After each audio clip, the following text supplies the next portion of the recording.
Aqui, a lei de Faraday. Tá? A lei de Faraday, então, nos relaciona então que a taxa de variação do fluxo magnético no tempo nos fornece um potencial elétrico, uma força eletromotriz. E isso é o que? A integral sobre a curva fechada de E escalar dl é igual a menos a variação temporal do fluxo magnético. Tá certo? E esse menos aqui, ó, está relacionado ao trabalho realizado. Tá certo? A corrente elétrica que vai ser gerada aqui dentro, quando você aproxima o ímã, quando você aproxima o campo magnético, essa força eletromotriz que é induzida, e portanto a corrente, tende a gerar uma oposição à chegada desse ímã. Ou seja, vai gerar um campo magnético na espira contrário a esse campo magnético que está entrando aqui. Tá certo? Então seria mais ou menos o seguinte. O campo magnético está entrando aqui. Então essa espira, segundo a regra da mão direita, nós vamos ter o aparecimento de um campo elétrico e, portanto, de uma corrente elétrica que vai tender a se opor à aproximação do ímã. Então seria o seguinte, ó, a gente vai gerar um campo contrário, tá bom? Esse é o B induzido pela espira, tá ok? Isso é quando o ímã está entrando, né, nesse plano do anel. Tá ok?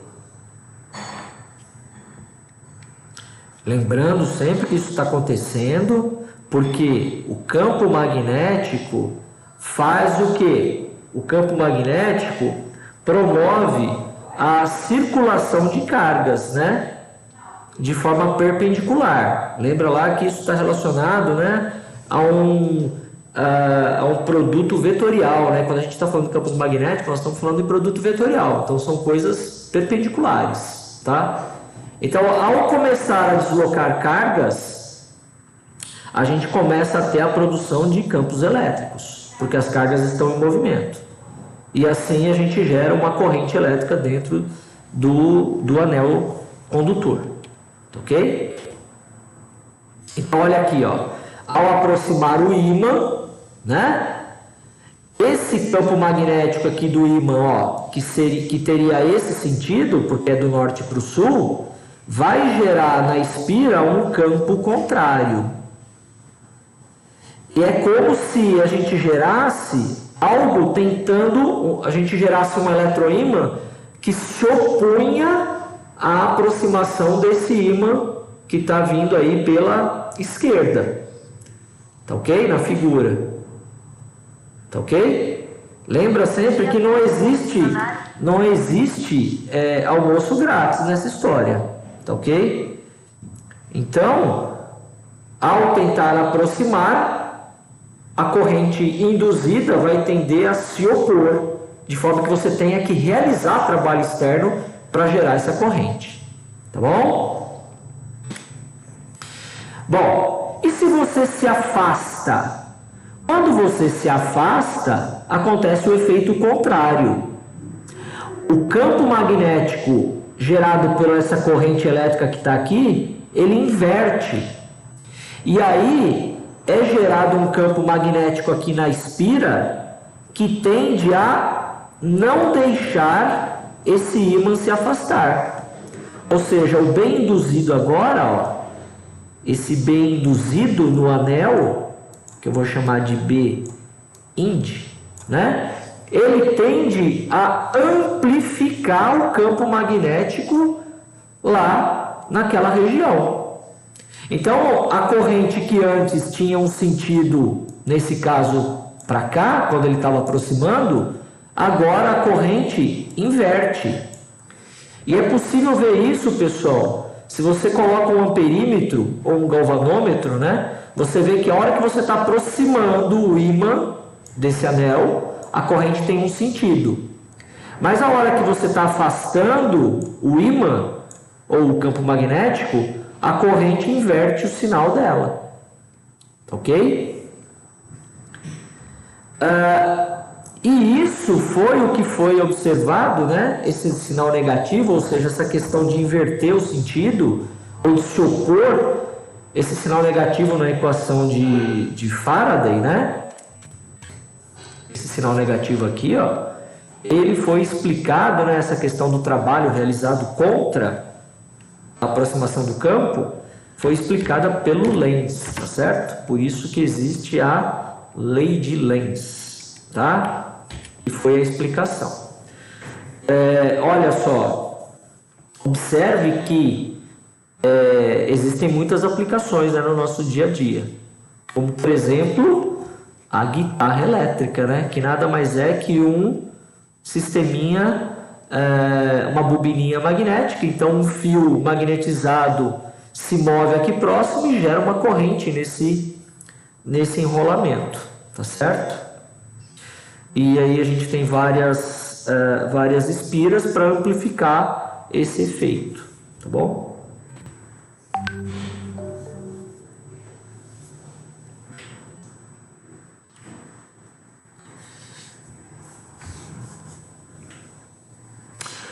Bom, e aí a gente tem o seguinte, pessoal, o que acontece num circuito elétrico contendo uma bobina, né, ou um grande número de espiras, certo?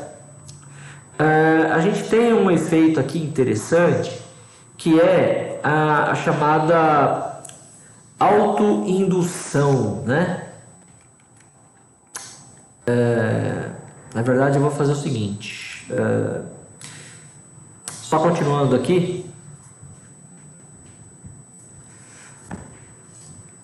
Bom, pessoal, e aí a gente tem várias aplicações, né, desse uso dos campos magnéticos que variam, né, ou fluxos magnéticos que variam, produzindo fenômenos elétricos, né? É o que acontece com os geradores e os motores, né? Porque veja aqui o que acontece no gerador, pessoal. O gerador, ele está disposto, né, aqui de uma forma bem simplificada, uma espira ou várias espiras num campo magnético homogêneo e estático, tá certo? E essa espira está girando, como dá para se observar aqui. Quando ela gira, o que acontece? Bom, a gente sabe que o campo magnético, se ela está girando, ele tem uma função o quê? Senoidal ou cossenoidal em função do tempo, né? Então o fluxo magnético varia com o campo magnético vezes a área da espira vezes cosseno de ômega-t, né? Onde ômega-q é a velocidade angular, tá certo? A frequência angular do movimento, melhor dizendo. Como por definição o potencial elétrico é menos a derivada do fluxo em relação ao tempo, se a gente tiver N espiras, então a gente vai ter a derivada desse fluxo magnético, vai ser NAB ômega seno de ômega-t. Portanto, o potencial elétrico aqui tem um valor máximo sendo N vezes, que é o número de espiras, vezes a área máxima da espira, campo magnético, vezes a frequência angular. Então veja que durante a rotação, o campo elétrico vai de um máximo para zero, para um mínimo e assim por diante, porque está girando. O que é isso aqui, pessoal? Onde a gente tem esse fenômeno aqui? Na nossa casa, as tomadas, né, de energia elétrica, residenciais, industriais, são de corrente, do que a gente chama de corrente alternada, né? Ou seja, a tensão e a corrente estão variando na frequência de 60 Hz, ou seja, 60 vezes em um segundo, tá ok? Isso é gerado lá na subestação, lá na hidroelétrica, né? No gerador das hidroelétricas, tá certo? Que são grandes geradores que funcionam mais ou menos dessa forma aqui, de uma forma bem simplificada. Ok?